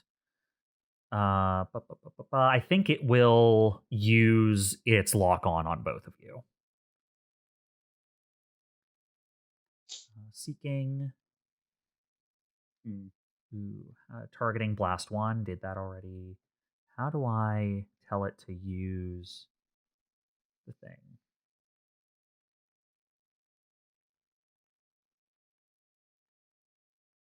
We'll see what happens when I hit the go button. It's not giving me all the options I want to use. I'm not going to get to stabilize, am I? Oh, yes. Okay, so invisibility rolled for you, Comet. The invisibility saves you once again. It rolled a tails on invisibility, which zeroes out the rest of the attack, so the rest of it doesn't matter. Okay. And then for Evelene, did it use... It didn't use its accuracy. It will burn its accuracy on this. Its lock on. I don't know why it dropped the... It dropped lock... Oh, no, it did use lock on. Yeah, I was going to say, I think that's it did. The D6. Yeah, it just rolled super bad. Okay, cool. I'm fine with this. It rolled a nat 1 on the D20. It rolled a nat 1. Yeah, you guys are both fine. You watch as a hailstorm of missiles flies over the top of the mountain that you're kind of lined up against, and they fall around you, and you all have to move like a little bit this way and that to get them to avoid you. But luckily, even Comet, who is unable to get his mech to respond to him properly, you watch as nothing scores any kind of registerable hit on either of you. Hanging on by a thread. Hanging on by a thread. A very thick, strong thread, obviously. Yeah. That is its full turn. It locked on and it fired. So, Kestrel, it is back to you. Let's see. I am useless against the Glintarm. The left turret went, right? No, the right turret went. The right turret went. Yeah, it fired missiles over the mountain. Okay. I'm going to move and boost to this turret. All right, you right up on it. Are you in engagement range or are you above it? I think I'm going to be in engagement range because it's a turret. I don't think it has QCB. So. It will also put engaged on you. If I have like QCB weapons, can't I still shoot normally? Not unless you have a talent that allows you to overcome that. There are talents for CQB weapons that allow you to not take engaged or take the penalty from using them. Otherwise, what it normally says is range attacks made by an engaged character receive +1 difficulty. I technically do then with handshake etiquette. I get 1 accuracy. Okay, then yeah. If I'm within 3 range. So yeah, I guess I do totally negate it, but... You negate it, but like if you were 1 further away, technically you'd have +1 accuracy and no penalty. You know what I mean? So you are still taking a bit. He would too, right? Totally. Yeah. That's fine though, either way. Cool. And then I'm going to probably shoot it. Thinking about laying a mine. No, I'll save those for later. Okay, so I will attack it then. Let's see. My auxiliary mount, 2 pistol shots, and then the integrated mount is a 3rd pistol shot. So lock onto it and let's see target it and let's see them shots. I'm getting it pulled up here. And no difficulty, no accuracy. Actually, does my first shot have accuracy? Yeah, the first attack I make in a round has accuracy, so I'll do that first. He crit! Yeah, roll that damage again. See if, it already did that. It does, rolled a 1 and a 2. Cool. Listen, I crit. Okay, that's what we're focusing on. Okay, other pistol, no accuracy. Roll. Hey, same exact numbers. I crit again and did 2 again. 2 and 2. All right. And You'll then the note last one? that your weapons do seem to be blasting into it. It does not seem to have any appreciable armor that you can detect. Okay. A miss, but reliable 1 will still tink away at it. All right, so that is 5 total damage to it. Mm-hmm. And then let me check one more thing. I think I can... Yes, okay. So before or after I skirmish, I can move 2 spaces with the skirmisher trait. Ignores engagement, doesn't provoke reactions, etc., etc. Uh-huh. This is too high, so I'm going to go down there, down 2. Gotcha. That doesn't work. Oh, yeah. Don't bother with that because it'll put you below the floor. Yeah. I was like, wait a second, did KESTRAL just disappear from the map? It would technically, I told the map that I am 2 under it. So. It would be easier if that when you were on the mountain, if you would put like +3. Because technically these are both +2 or 3, +1 and then +3. Yeah. I'll go add them right now, so it makes more sense. Okay. But yeah, that's my turn. All right. Are you invisible still? No. And you're no longer. No, and I lose hidden. Yeah. Okay. Cool beans. Does the first attack from hidden do anything? Is it just like accuracy or something? It doesn't matter. I crit. There's no point in wasting time on it at the moment, but I'll look it up. I think the main benefit is you cannot be targeted by hostile actions. You don't and don't cause engagement. Yeah, okay, so there's no like appreciable offensive benefits, it looks like. It does not seem so. Okay. If you can find something that says different, I'm glad to hear it, but I don't want to do it. No, I don't. I'm just making sure. Yeah, absolutely. I understand the rules, right? So back to their time? Yeah, I'm good. All right. Rail turrets. The one you just attacked is going to activate. Having just been shot to hell by a bunch of pistols from something it didn't know was there, it is going to put lock on you as its first quick action. And then is going to fire its Nova missiles at you. Seeking missiles. Yay. Luckily, it is the attack that does less damage, though. And there's no one around you, so it can't double dip on targeting multiple people here. So this will be just against you. It will consume its lock on and apply Seeking. So that will be a 15 versus your evasion. That misses. That is awesome. Yeah. As everyone saw like a rain of missiles barely miss an invisible comet and a chimera who were behind a mountain, you're right there locked on. It has a million missiles, but I imagine just your size and your speed. It is like you are like, in my head, you're like boosting like this way and that in your space, like out of the way each of these little missiles that comes out of you at you. So it missed an attack on me. It did. I can move too. Awesome.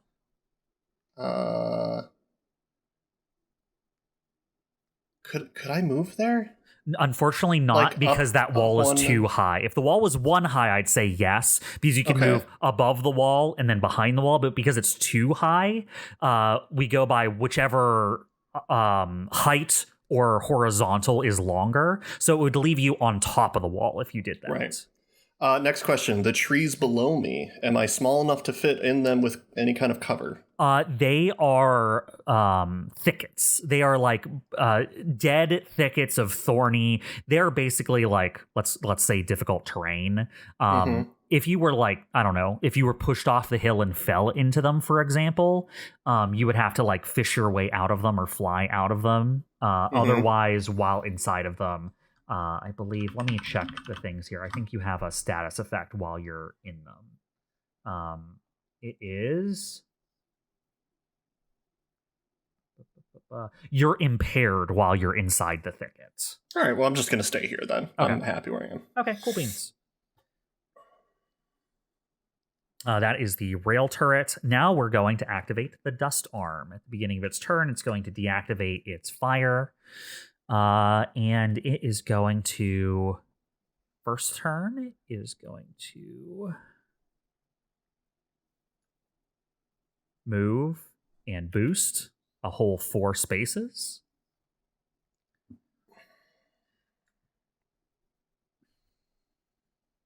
This is fun. It has a loaded weapon right now that is a napalm bomb. It is going to throw. It is a blast 1 area.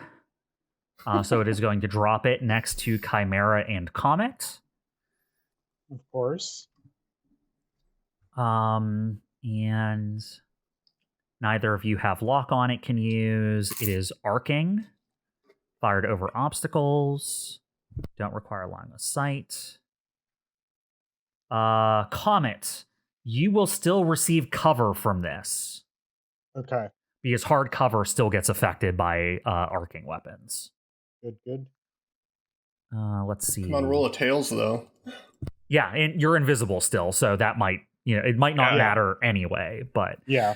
I just want to make sure, because this is the first time I'm making him do an attack, that I'm not missing something.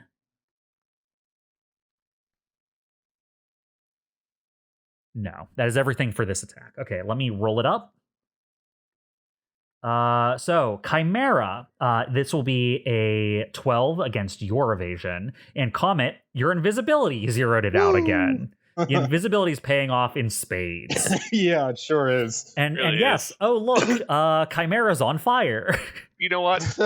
This is fine. This is fine. It's only a matter of time. Also, he gets poked because wait, was this the? No, it wasn't the glint arm that attacked. The dust arm. It's the guy. He launched a napalm bomb over a mountain at you. There was no fucking way. Yeah, sorry, I forgot.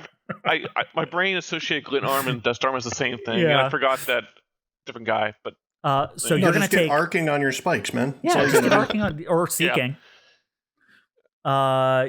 You take 4 heat and 4 burn, so 4 damage immediately, and then 4 burn ongoing. So that's 2 damage go to armor, right? Burn goes through armor and resistance, unless you have resistance to burn. So that is going to be 4 straight damage, and you have 4 if I wanted burn. To. Okay, so that'll take me down to 13, and I got the burn. I think there's a place to put burn on your sheet, so you're going to want to put 4 burn in your burn thingy dingy. Where is burn? There it is. Okay, it's a 0 right now. And I'm sorry, the glint arm has 2 or 3 burn on it. I want to say 3 because it's just the passive effect of my weapon. Right, it did 3 burn to it, right? Okay, yeah, I just want to make sure that I have his correct since I'm telling Chimera where to put hers. Okay, yeah, I put down 4 burn on my sheet. Muy excelente. No, it's not. I think it is. You were overdue for a little bit of fire. You're not wrong. You're not wrong. All's right in the world. We went the entire pirate mission and you didn't get set on fire, okay? Yeah. You were due. Now, to be fair, you did stab a bomb and it exploded in your face. That's not quite the same thing. God, I have one annoyance with Foundry and Lancer at the moment, and that's the gunslinger dice that I use doesn't exist in any sheet that I can find anywhere, so I just have to keep track of it. Yeah. All right. I think that was its turn. It moved, boosted, and then fired the napalm bomb. So that's its first turn. Now, luckily, that's a loading weapon, as you can see from its thing, so it would have to reload it to do that again. Good. On its next turn, it is going to activate again and activate Explosive Jet. There was nothing around it, so nothing gets affected by it. But it then boosts up into the air, flying 5 spaces in any direction, but must land after completing that move. It is going to be here on top of this little cliff right above all of you.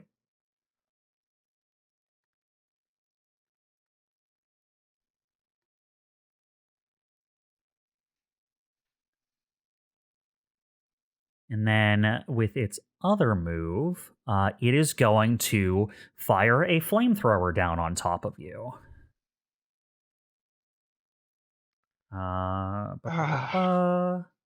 Flamethrower, it is a cone 5.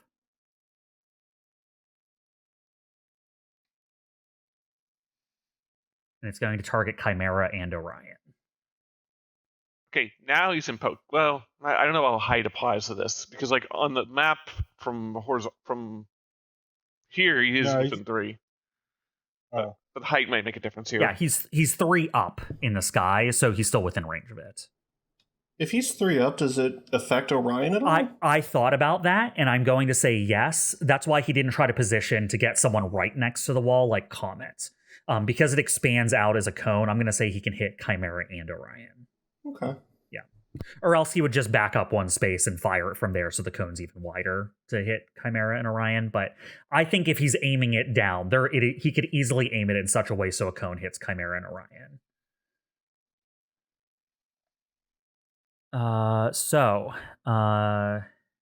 This is going to be a cone attack against Chimera and Orion. Neither of you have cover. And Orion, he'll be spending his lock on you.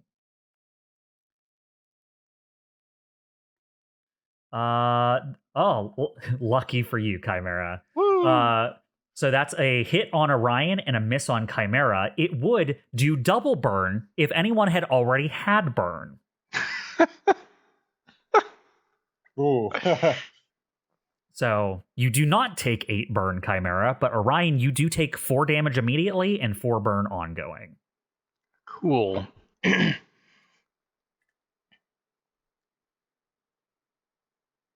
Burn. I feel nice, cozy, and toasty.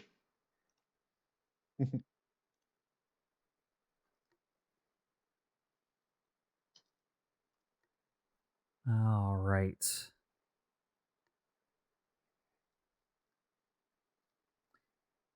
And then that will be the end of round 2. I think this is a good place to pause this fight, as you've now just seen what some of these people are more capable of.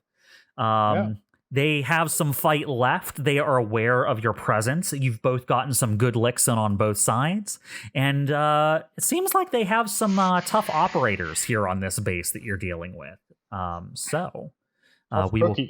We'll come back to this next time and see how you guys do with your infiltration into 7106. Evelene Elmo meme on fire, anyone? No, that's exactly what this is, unfortunately. Every once in a while, you have to go, what's the thing they hate dealing with? Let me make someone who's really good at one thing. And that's the Death Star. So say hello. He's your friend. All right. Well, thanks everyone for joining us, and we'll see how this pays off next time. Bye-bye. Bye. Yep, Bye. see ya. Bye. I should just buy right. some marshmallows, stick it to my spikes, so every time I get burned, getting some toasty marshmallows. But okay, but then you're softening the spikes, right? So if somebody hits you with a melee, there's marshmallows there. That's not gonna. Do marshmallows it's gonna. do marshmallows Yeah. count as defense? Really?